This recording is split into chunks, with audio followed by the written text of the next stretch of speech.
तो मेरा ये मुतालबा होगा कि जनूबी पंजाब को अलग सूबा बनाया जाए, उस सेक्रेटेरिएट को फ़ाल किया जाए और जो हमारी एहसास महरूमियाँ हैं उनको दूर किया जाए। मजदूर के लिए, डेली वेजर्स के लिए कोई बात नहीं की गई। मेरा ये मुतालबा है कि मजदूर की उजरत, उसकी महीने की तनख्वाह कम अज़ कम 50,000 रुपये रखी जाए। मैं उमर अयूब साहब की बात मानना चाहता हूँ, रूल्स वायलेट नहीं करना। स्पीकर साहब, जब मेरी तकरीर की बात आई है और उसी वक्त आपको रूल्स और टाइम याद आ गया, आपका शुक्रिया। आप उमर अयूब साहब की कुर्सी पे तो मुझे याद आ गया फौरन। Thank you. हमने आपसे ही सर सारी चीज़ें लेनी है और बजट डिबेट सर होती ही अपोजिशन की तरफ से है। गवर्नमेंट ने तो जाहिर है उसके ऊपर वोट करना होता है और हाँ का और यस का वोट करना होता है और डेस्क बजाने होते हैं। मैं सलाम पेश करता हूँ ईरानी कौम पे कि जिन्होंने दुनिया के 57 इस्लामी मुल्कों में से जुर्रत का मुजाहरा करके वो खड़े हुए हैं और उन्होंने अपनी एक बैकबोन शो की है। जनाब, अगर आप थोड़ा सा नक्शा देख लें तो इसराइल की सरहद उर्दन से मिलती है और उर्दन की सरहद शाम से मिलती है, शाम की सरहद इराक से मिलती है, इराक की सरहद ईरान से मिलती है और ईरान की सरहद पाकिस्तान से मिलती है। जब उर्दन के शाह हुसैन ने इसराइल के साथ अमन मुआहदा किया तो उसके बाद इसराइल शाम तक पहुंच गया और फिर जब हाफिजुल असद ने इसराइल को ललकारा तो 14 साल तकरीबन कमोबेश वहाँ जंग जारी रही और इसराइल ने भाई को भाई से लड़वाकर उस मुल्क को तबाह व बर्बाद कर दिया। उसके बाद इराक की बारी आती है। इराक में भी यही कुछ हुआ। इराक में ईरान के साथ पहले लड़ाई करवाई और 8 साल वो लड़ाई जारी रही और इराक को भी कमज़ोर कर दिया गया और आज इराक भी बेबसी की तस्वीर बना हुआ है। उसके बाद जनाब स्पीकर ईरान की बारी आ गई और अब ईरान के बाद मैं नहीं समझता, मेरे मुंह में खाक, कि कहीं पाकिस्तान की बारी आए। तो आज हमें पूरी कौम को, पाकिस्तान की पूरी कौम जिस तरह अपने ईरानी भाइयों के साथ खड़ी है, आज हमें हमारी हुकूमत को आधा तीतर और आधा बटेर बनने की बजाय आज ज़रूरत इस बात की है कि हमें अपने ईरानी भाइयों के साथ खड़ा होना पड़ेगा।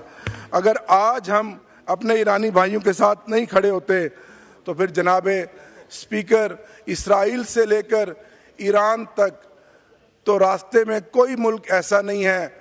ये एक न्यू वर्ल्ड ऑर्डर है कि पहले उन्होंने उर्दन, शाम, लीबिया, इराक, ईरान और उसके बाद मेरे मुंह में खाक के कहीं पाकिस्तान की बारी ना हो।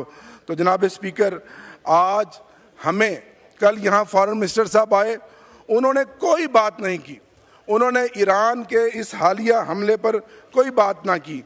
अगर आज हम ये बात नहीं करते, आज हम नहीं खड़े होते तो फिर मैं ये समझता हूँ कि ये बुज़दिली भी होगी और ये मुस्लिम उम्मा के साथ ज़्यादती भी होगी।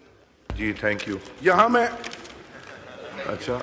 मैं ख़ास तौर पर जनाब स्पीकर तो मैंने कहा शायद इल्लामा इकबाल रहमतुल्लाह अलैह का वो एक शेर कि एक हो मुस्लिम हरम की पासबानी के लिए नील के साहिल से लेकर ताब खाके काशगर, आज मैं वो शेर को याद करता हूँ कि आज ज़रूरत है कि पूरी मुस्लिम उम्मा इकट्ठी हो और वो आज अपने ईरानी भाइयों के साथ खड़ी हो। इसी तरह जनाब स्पीकर, एक वक्त था जब सदियों तक मुस्लिम कौम की हुक्मरानी थी पूरी दुनिया पर। एक वक्त था कि जब इस्लामी फर्जंद हमारे इस्लामी झंडे लेकर जिधर का रुख करते थे तो हवाओं का रुख मोड़ देते थे और हर मैदान में वो फतह याब होते थे और दुनिया की बड़ी बड़ी सुपर ताकतें कैसर व कसरा उनके आगे ढेर हो जाती थीं और हुक्मरानी के ये वाक़यात, उनके हौसले, उनकी जवामर्दी, उनकी बहादुरी को देखकर मुझे ये शेर याद आता है कि वो मुअज़्ज़ज़ थे ज़माने में मुसलमान होकर, वो मुअज़्ज़ज़ थे ज़माने में मुसलमान होकर, तुम ख़वार हुए तारिके कुरान होकर। जनाब स्पीकर, आज मैं आपसे ये मुतालबा करता हूँ कि प्राइम मिनिस्टर साहब या इसहाक डार साहब फॉरेन मिनिस्टर कल आए, उन्होंने इस मसले पर, हमारे हमसाया मुल्क में जंग छिड़ी हुई है, कोई वाज़े दो टोक बयान नहीं दिया कि हम किसके साथ हैं। इसराइल जो अमेरिका का नाजायज़ बच्चा है, जो अनचैलेंजेबल हो गया है पूरी दुनिया के सामने, कोई है जो उसको चैलेंज करने वाला, तो मैं सलाम पेश करता हूं कि ईरान की कौम को जो खड़ी हुई है उनके सामने, और इंशाल्लाह फतह हक और सच की होगी। जनाब स्पीकर, आज अगर मेरा लीडर इमरान खान जेल से बाहर होता, जो मुस्लिम उम्मा का हकीकी मानों में तर्जमान है, तो आज किसी मुल्क को, किसी लीडर को ये जुर्रत ना होती कि वो इस तरह की कोई हरकत करता, क्योंकि कौमें अपने लीडरों के साथ बनती हैं, कौमें अपने किरदार के साथ बनती हैं।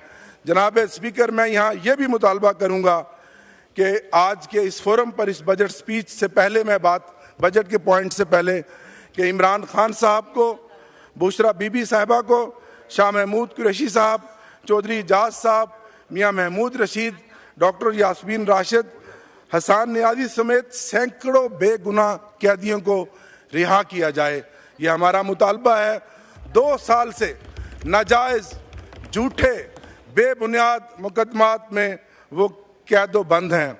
और जनाब स्पीकर, ऐसी जुर्रत का इजहार जेल में बैठ के या तो इमरान खान ने किया है, या 75 सालों में एक लीडर था जो भुट्टो था।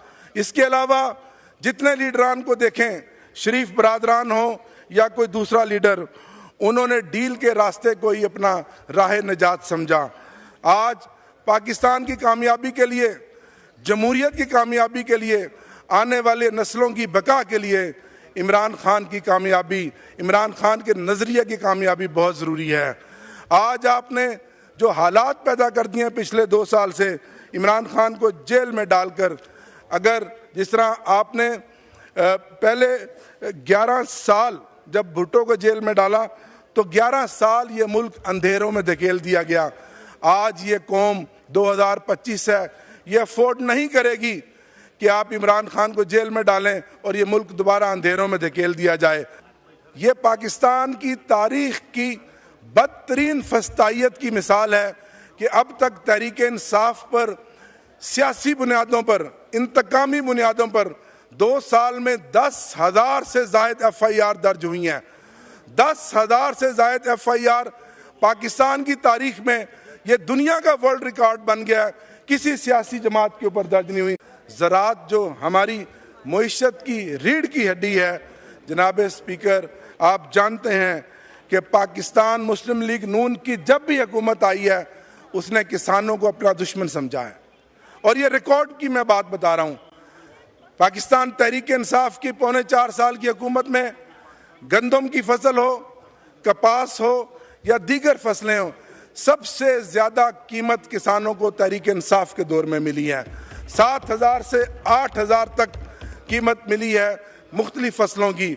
जितना पैसा किसान ने, जितनी खुशहाली ज़राअत की तहरीक इंसाफ के दौर में आई है, जितनी तरक्की ज़राअत में तहरीक इंसाफ के दौर में आई है, किसी दौर में नहीं आई। मैं ये रिकॉर्ड पर बात कर रहा हूँ और रिकॉर्ड के मुताबिक बात कर रहा हूँ। कोई बात अगर मेरी चैलेंज कर सकता है तो मैं हाजिर हूँ।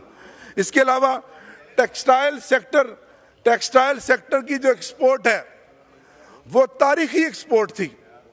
जितना पैसा टेक्सटाइल सेक्टर ने उस दौर में कमाया, आज तक कभी किसी ने नहीं कमाया। जनाब स्पीकर, मैं ये कहता हूँ कि इस एहसास महरूमी और किसानों के साथ जो जुल्म और जबर हो रहा है, जब उनकी फसल तैयार थी, आपने बाहर से गंदम मंगवाई और 1700 अरब रुपए की करप्शन की। अब भी ऐसा होगा, गंदम का फिर शॉर्टफॉल होगा, आप गंदम बाहर से मंगाएंगे और फिर अरबों रुपए की करप्शन करके अपनी जेब में डालेंगे।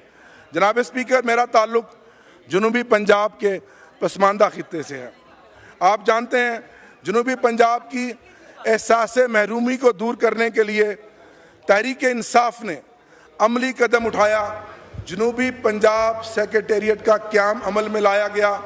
जनूबी पंजाब में एडिशनल IG पुलिस और एडिशनल चीफ सेक्रेटरी बिठाए, 12 मेन महकमों के सूबाई सेक्रेटरी बिठाए और इख्तियारात की निचली सतह तक अमली तौर पर मुंतकली की और अरबों रुपए से जनूबी पंजाब सेक्रेटेरिएट बनाया। जनाब स्पीकर, जब PDM की हुकूमत आई, जब मुस्लिम लीग नून की हुकूमत आई, वो सेक्रेटेरिएट को भूत बंगला बना दिया गया और आज हालत ये है कि उन तमाम सेक्रेटरीज के इख्तियारात ख़त्म करके दोबारा लाहौर को दे दिए गए और एक ख़ास माइंडसेट जो तख्ते लाहौर का है कि जनूबी पंजाब के लोगों को गुलाम रखना है, और वो सेक्रेटेरिएट जो बना है वो भूत बंगले का नक्शा पैदा कर रहा है। तो मेरा ये मुतालबा होगा कि जनूबी पंजाब को अलग सूबा बनाया जाए, उस सेक्रेटेरिएट को फ़ाल किया जाए और जो हमारी एहसास महरूमियाँ हैं उनको दूर किया जाए। इसके अलावा जनाब स्पीकर सोलर के ऊपर मैं बात करूँगा। कल बताया कि उस पर ड्यूटी कम की जा रही है, लेकिन 10% कम करने से बात नहीं बनेगी। बिजली के महंगे बिलों से सताए हुए गरीब लोगों ने अगर 1 या 2 प्लेट खरीद कर अपना एक पंखा और एक बल्ब जला लिया तो कौन सी क़यामत आ गई अशराफिया को। और ये पावर सेक्टर के माफियाज को ये भी पसंद नहीं आया कि कोई गरीब आदमी अपने तौर पर, जब एक तरफ आप रिन्यूएबल एनर्जी की बात करते हैं और दूसरी तरफ सोलर पर टैक्स लगाते हैं। इसी तरह जनाब स्पीकर, ये वाहिद बजट है इस पूरी बजट बुक में मजदूर के लिए, डेली वेजर्स के लिए कोई बात नहीं की गई।